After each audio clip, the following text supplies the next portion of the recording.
আসসালামু আলাইকুম প্রিয় দর্শকবৃন্দ, আশা করি আল্লাহর রহমতে ভালো আছেন। চলেন আজকে জেনে নিই আমাদের ওজন আমরা কিভাবে কমাতে পারি।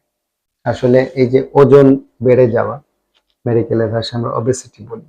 মানুষ ওবেজ হয়ে যায়, অতিরিক্ত ওজনের কারণে মোটা হয়ে যায়। তো এই যে ওজন বাড়াটা এখন প্রায় অনেকেরই একটি কমন কমপ্লেইন্স হয়ে গেছে।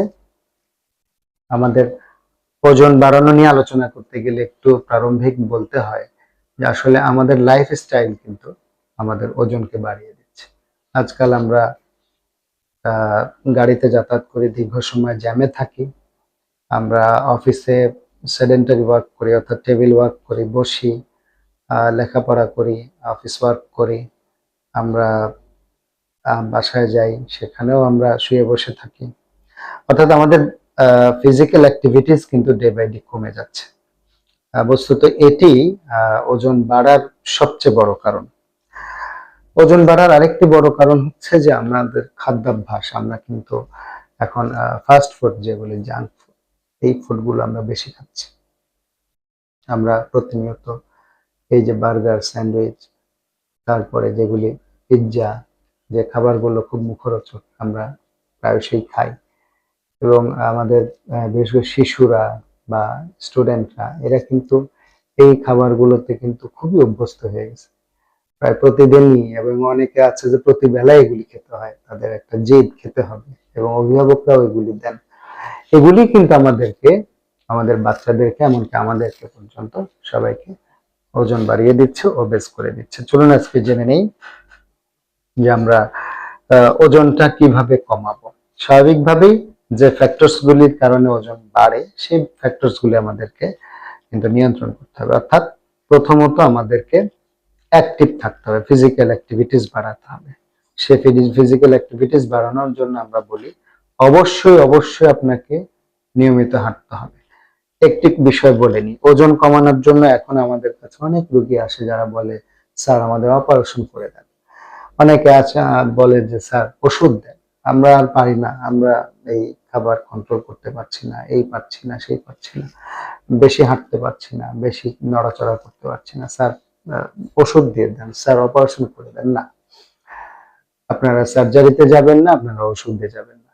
হ্যাঁ, যদি আপনার ওজন কমানোর জন্য মেডিকেলে ডাক্তার যদি দেখে, যদি আপনাকে ওরকম ইন্ডিকেশন তিনি যদি পান যে তিনি ওষুধ দিবেন, সেটি ডাক্তার বিবেচনা করবেন। কিন্তু আপনারা উপযাচক হয়ে এটি চাইতে যাবেন না। এই মেডিকেল ওজন কমানোর জন্য আপনার ওষুধ খাওয়া এবং অপারেশন দুটোই শরীরের জন্য অযাচিত ভাবে যদি হয়ে যায়, তাহলে এটি ক্ষতিকর। পূর্বের প্রসঙ্গে চলে আসি, সেটি হচ্ছে যে নিয়মিত হাঁটতে হবে, হাঁটতে হবে, হাঁটতে হবে। হাঁটা চলাফেরা ছাড়া ওজন কমানো একটি বাতুলতা, এটি সম্ভব নয়। এবং শুধু ওজন কমানো না, আপনার জীবনকে গতিময় করতে, আপনার জীবনকে সুস্থ রাখতে এবং আপনার সুস্বাস্থ্যকে দীর্ঘায়ু করতে, এগুলোর জন্য কিন্তু হাঁটা চলাফেরা একেবারে ম্যান্ডেটরি, করতেই হবে। আপনি হাঁটুন, আপনি দৌড়ান, আপনি সাইক্লিং করুন। এবং আমাদের দেশে তো প্রচলন নাই, যদি থাকতো আপনি ঘোড়া চালাইতেন, অথবা আরেকটি প্রচলন আছে, সেটা হচ্ছে সাঁতার কাটা। আপনি সুযোগ মতো সাঁতার কাটান নিয়মিত। এই অভ্যাসগুলো গড়ে তুলুন। সবচেয়ে সহজ হচ্ছে আপনার হাঁটা এবং দৌড়ানো। একটি সময় নির্ধারণ করুন আপনার প্রতিদিনের জীবন থেকে, প্রতিদিনের কাজ থেকে একটি সময় আপনি বেছে নিন, যে যে সময়টাতে আপনি হাঁটবেন অথবা দৌড়াবেন অথবা সাইক্লিং করবেন। সাইক্লিং করার অভ্যাস যদি গড়তে পারেন, এটি আপনাকে অনেক দিক থেকে আপনাকে কিন্তু সুবিধা দেবে।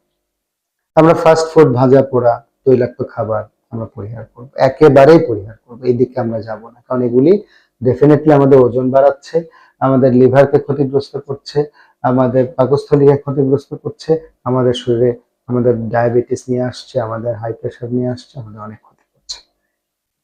মিষ্টি ও মিষ্টিজাত খাবার যেগুলি রয়েছে, দুধ দ্বারা তৈরি যে খাবারগুলো রয়েছে, আমরা এগুলি কিন্তু যতটা সম্ভব পরিহার করা যায় এগুলি করব।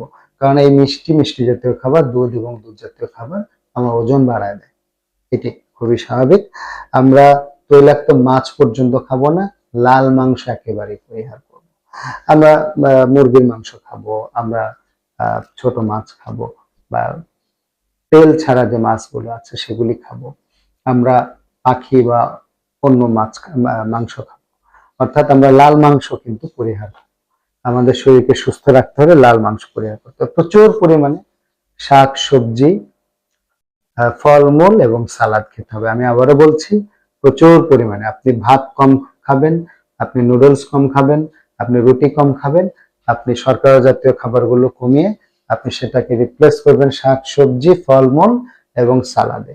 এর সাথে প্রচুর পরিমাণে পানি পান করতে হবে আপনাকে। সারাদিনে আপনি ফ্রিকুয়েন্টলি পানি পান করবেন। আরেকটি বিষয় আমরা বলি, সেটি খাবার অভ্যাসের ক্ষেত্রে আপনার খাবার ডিমান্ড থাকতেই পারে আপনার বডি সার্ফেস এরিয়া অনুযায়ী। সেক্ষেত্রে আপনি খাবারগুলো, আমরা যে বড় 3 বেলায় খাবার খাই, বড় বড় অনেক বেশি খাবার খাই, এগুলিকে আমাদের কমিয়ে আনতে হবে। অর্থাৎ আমরা খাবার খাবো, আমরা বারে বারে খাবো, অল্প করে খাবো, একই সাথে একই সিটিং এ বেশি খাবার খাবো না, অল্প করে খাবো, বারে বারে খাবো। এবং আমাদের আরেকটা অভ্যাস হচ্ছে, দীর্ঘ সময় আমরা ঘুমাবো না। অনেকেই আছে, আমার কোনো কাজ নেই, আমি দীর্ঘ সময় ঘুমিয়ে আছি। না, আপনার ওজন বাড়বে, আপনার হার্ট ক্ষতিগ্রস্ত হবে।